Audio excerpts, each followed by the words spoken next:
सब बातें कर रहे हैं। बातें करते करते भगवान की नजर राधा जी के गले पर जाती है। आज राधा जी ने बहुत सुंदर मोतियों का हार पहना था। वृषभानु जी बहुत धनवान थे, राधा जी के पिताजी नंद बाबा से भी ज्यादा धनवान। तो राधा जी नित नए नए हार पहन कर आती थी, कभी सोने का, कभी हीरे का, कभी किसी का, कभी आज उन्होंने मोतियों का हार पहना था, बहुत सुंदर। तो भगवान को वो दिखने में बहुत सुंदर लग रहा था। अब देखिए, हम शॉपिंग इत्यादि करने जाते हैं, कोई चीज अच्छी लगती है तो उसको बाहर निकालते हैं, है ना, फिर पकड़ कर देखते हैं कैसा है। तो भगवान को दिखने में वो सुंदर लगा, तो भगवान ने उसे ठीक से देखने के लिए हाथ आगे किया। राधा जी समझ गई थी कि उन्हें हार सुंदर लग रहा है और वो इसीलिए शायद हाथ आगे करेंगे। तो राधा जी ने सोचा थोड़ा हंसी मजाक करते हैं। तो जैसे ही भगवान ने हाथ आगे किया, राधा जी पीछे हट जाती है। भगवान ने पीछे हटने का कारण पूछा। राधा जी ने कहा, अरे कृष्ण, ये कोई सस्ता हार नहीं है, ये टूट गया ना तो तुम इसका मोल नहीं चुका सकते, बहुत कीमती हार है ये। चलिए, यहाँ पर मजाक चल रहा है, ठीक है, भगवान भी, पर कभी कभी जैसा मैंने कहा, मजाक की भी एक सीमा होती है और बड़ी पतली सी लाइन होती है, समझ भी नहीं आता कब हमने उस लाइन को उंगाल दिया है। तो राधा जी ने मजाक मजाक में कह दिया कि कन्हैया, ये इतना कीमती है कि अगर ये टूट गया ना तो नंद बाबा और यशोदा मैया बिक भी जाए तो इसका मोल नहीं चुका सकते। ठाकुर जी को बात बिल्कुल अच्छी नहीं लगी, पर भगवान और हम में एक अंतर है। अगर हम होते तो अभी तक बहुत झगड़ा हो चुका होता। भगवान ने बिना कुछ कहे, कुछ भी नहीं कहा राधा जी से, वो चुपचाप वहां से चले गए। तो राधा जी समझ गई कि भगवान को बात बुरी लग गई है। उन्होंने सोचा मैंने तो मजाक किया था। राधा जी भी चली जाती है। अब भगवान कितने समय तक रास करने नहीं आए। ग्वाल बाल गोपियां कितने ही लोग बुलाने जा रहे, पर भगवान रास करने नहीं आ रहे। राधा जी को लगा ये बात तो बहुत ज्यादा ही बढ़ गई है। इतना बुरा लग गया कि रास करने नहीं आ रहे, किसी से नहीं मिल रहे। अब राधा जी भी उदास हो गई, अब वो भी रास करने नहीं आ रही, घर पर बैठी है, बहुत उदास है, रो रही है। और अगर कोई गलती से पूछ भी ले कि भाई क्या हुआ है, माता पिता तो पूछेंगे कि लाडली जी क्या हुआ है, क्यों उदास हो। अब कोई पूछे तो वो और जोर से रोने लग जाए। इस डर से माता पिता भी अब पूछ नहीं रहे। अब एक दिन नारद जी वृषभानु जी के घर आते हैं। नारद जी आते हैं, वृषभानु जी ने प्रणाम किया। ये नारद जी कैसे आना हुआ? बोले ऐसे ही। अब राधा जी उन्हें दिख नहीं रही क्योंकि वो कमरे में बंद है, वो किसी से मिल नहीं रही। तो नारद जी ने पूछा कि राधा जी कहाँ हैं? वृषभानु जी ने कहा पूछिए मत, राधा तो पता नहीं कब से उदास बैठी है, किसी से बात नहीं करती, सिर्फ उदास है, रो रही है। कुछ पूछ लो तो और ज्यादा रोने लग जाए, बिना बात के। कोई बात नहीं है, और हो भी तो हमें बता ही नहीं रही वो कुछ। नारद जी कहते, वृषभानु जी, जब बेटी बिना बात के उदास रहने लग जाए, रोने लग जाए, तो समझ जाना वो विवाह योग्य हो गई है। अब आप उनकी शादी कर दीजिए।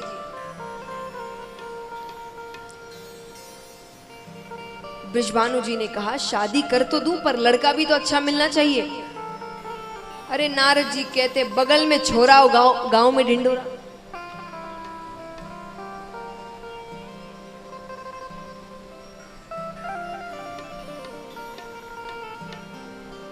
कथा के दौरान थोड़ा पीछे रखे, उसकी आवाज से ध्यान भटकता है। कैमरामैन से अनुरोध है कि जब कथा चले ड्रोन को पीछे ही रखे। प्रत्येक दिन आपको बोलना पड़ रहा है। तो महाराज,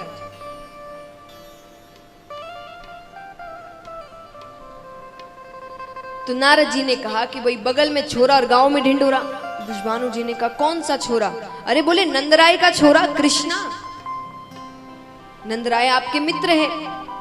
आपका देखा दिखाया घर है, देखा दिखाया लड़का है, परिवार अच्छा है, हाँ बस लड़का थोड़ा चोरियां इत्यादि करता है तो वो भी माखन की चोरी, वो तो शादी कर दो सुधर जाएगा।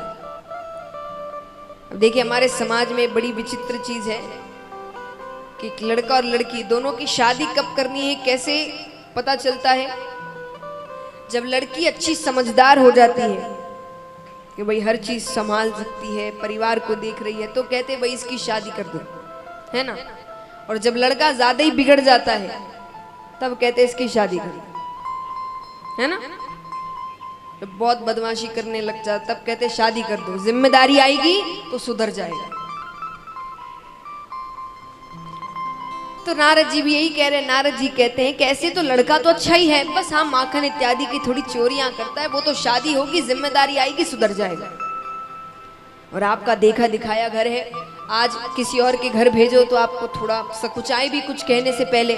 आपके मित्र का घर है, थोड़ी सी भी दिक्कत होती है आप बेझिझक जा सकते हैं कि अरे नंदराय तुमने ऐसे कैसे कह दिया, राधा को ये बात अच्छी नहीं लग रही, क्योंकि वो आपके मित्र है, उनसे तो आपको कोई हिजक या शर्म है नहीं। बृषभानु जी कहते बात तो सही है। तो बृषभानु जी मान जाते हैं। अब रिश्ता भेज रहे हैं तो एक पत्र तैयार करते हैं, उसमें लिखा है कि हम चाहते हैं राधा आपके घर की बहू बने। अगर आपको ये रिश्ता मंजूर है तो स्वीकृति पत्र भेजिए। ठीक है, लेकिन अब खाली हाथ थोड़ी भेजेंगे, तोहफे इत्यादि तो भेजने पड़ेंगे। तो उन्होंने 108 खोमचे तैयार किए। खोमचे मतलब, खोमचे मतलब बड़ी बड़ी प्लेट काइंड ऑफ नहीं होती, जैसे आप शादी ब्याह में हम जिस पर सब गिफ्ट्स तैयार करते हैं, थाल, हाँ, तो उसको कहते हैं खोमचे। तो उन्होंने 108 खोमचे तैयार किए, सब में कुछ ना कुछ रखा, किसी में कपड़े, किसी में जेवर, किसी में मेवा मिष्ठान, किसी में मिठाइयाँ। एक खोमचा खाली बच जाता है तो बृषभानु जी ने उसमें मोती भर दिए, खूब सारे मोती, और वो 108 खोमचे पत्र के साथ नंद बाबा के घर जाते हैं। अब नंद बाबा के घर गए, अब सब देख रहे हैं पत्र में क्या लिखा है। ठाकुर जी वहीं पर घूम रहे हैं, दिखा नहीं रहे कि वो बड़े खुश हैं, लेकिन बस कनखियों से देख रहे हैं क्या क्या आया है, क्या लिखा है। खुश बहुत है वो अंदर से। नंद बाबा भी बड़े प्रसन्न होते हैं, कौन राधा जी को अपने बहू नहीं बनाना चाहेंगे। तो स्वीकृति पत्र तैयार कर रहे हैं। फिर सोचा कि खोमचे सिर्फ खाली थोड़ी भेजेंगे, कुछ ना कुछ तो इनको भी भरकर भेजना पड़ेगा। तो सेवकों से कहते हैं कि पहले तो सबको खाली करो, उसके बाद हम अपने सामान रखते हैं। तो सब खाली कर रहे धीरे धीरे। तो नंद बाबा हर थोड़ी देर में वहां पर एक ना एक राउंड मार रहे हैं, ये सब सामान सही है कि नहीं है। तो अचानक यहाँ पर ठाकुर जी आते हैं और अंत में जो मोतियों का खोमचा रखा था उससे एक मुट्ठी मोती उठाए और चले गए। नंद बाबा फिर से घूमने आए तो मोती कम लग रहे हैं, और सेवक अभी तक मोतियों के खोमचे तक पहुंचे हैं नहीं, तो ये मोती कम कैसे हुए। सेवकों से पूछा कि मोती कम लग रहे हैं। तो नंद बाबा ने सेवकों से पूछा कि यहाँ कोई आया था क्या। सेवकों ने कहा कृष्ण बलराम आए थे। नंद बाबा कहते घर में ही चोर है, किसी और से क्या पूछना। नंद बाबा ने कहा कन्हैया तूने यहाँ से मोती उठाए। ठाकुर जी कहते हाँ उठाए। अरे आज तो मान गया, हर बार मना कर देता है मैंने कुछ नहीं किया, क्यों उठाए। बोले मैंने मोतियों की खेती कर दी है। अरे अभी तक तो पेड़ भी लग गए हो। नंद बाबा कहते उन्हें अब लग रहा है कि मजाक करता है ये, कहाँ खेती कर दी जरा दिखाना। बोले घर के पीछे। बोले चलो देखते हैं। घर के पीछे गए तो सच में बड़े बड़े पेड़ लगे हैं, और जैसे अंगूर के गुच्छे लटकते हैं वैसे मोतियों के गुच्छे लटक रहे हैं। बोले सामने सरकार की। ये सब क्यों किया भगवान ने। अब भगवान कहते एक नहीं पूरे 108 खोमचे मोतियों से भरकर भेजो। 108 खोमचे मोतियों से भरकर भेजे जाते हैं। अब सब खोमचों पर कपड़े रखे हैं। तो राधा जी अब सब पे कपड़े रखे हैं। राधा जी एक बार के लिए तो प्रसन्न होती है, क्योंकि स्वीकृति पत्र आया है, यानी रिश्ता मंजूर है। एक बार के लिए चेहरे पर मुस्कुराहट आई, तुरंत भाग कर आती है देखने क्या क्या सामान आया है ससुराल से, क्या क्या भेजा है।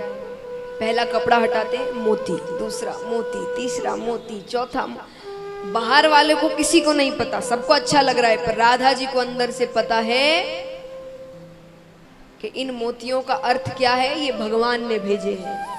क्या दिखाने को कि हमारे घर में भी मोतियों की कमी नहीं है।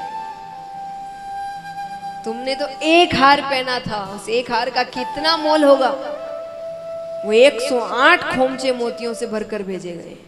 अब तो राधा जी और जोर से रोने लग जाती है कि यानी इतनी बुरी लग गई बात कि यहाँ, वरना कोई छोटा सा झगड़ा होता तो बात शादी की हो रही है, इसमें तो सब झगड़े भूल जाए कि छोड़ो भाई पुरानी बातें। उनको इतनी दिल पे लग गई है बात कि वो इस हाल में भी मुझे बता रहे हैं। तो राधा जी बहुत उदास, अब खाना पीना सब बंद, खूब रो रही है। तो बात ज्यादा सीरियस हो जाती है। तब वृषभानु जी ने एक ऐलान किया। वृषभानु जी ने कहा राधा रो रही है, भोजन नहीं कर रही है, बहुत उदास है, अगर कोई वो इसके चेहरे पर मुस्कुराहट ले आएगा उसे मुंह मांगा इनाम दिया जाएगा। अब बात बरसाने से वृंदावन तक पहुंचती है। सच्चा प्रेम क्या होता है, झगड़ा कितना ही हो जाए, बातें कितनी ही हो जाए, आप उनकी चिंता करना नहीं भूल सकते। अगर वो तकलीफ में है तो आप सारे झगड़े भूल जाएंगे। यहाँ जैसे ही पता चलता है कि राधा जी उदास है, रो रही है, भोजन नहीं करे, अब भगवान का मन विचलित होने लगता है।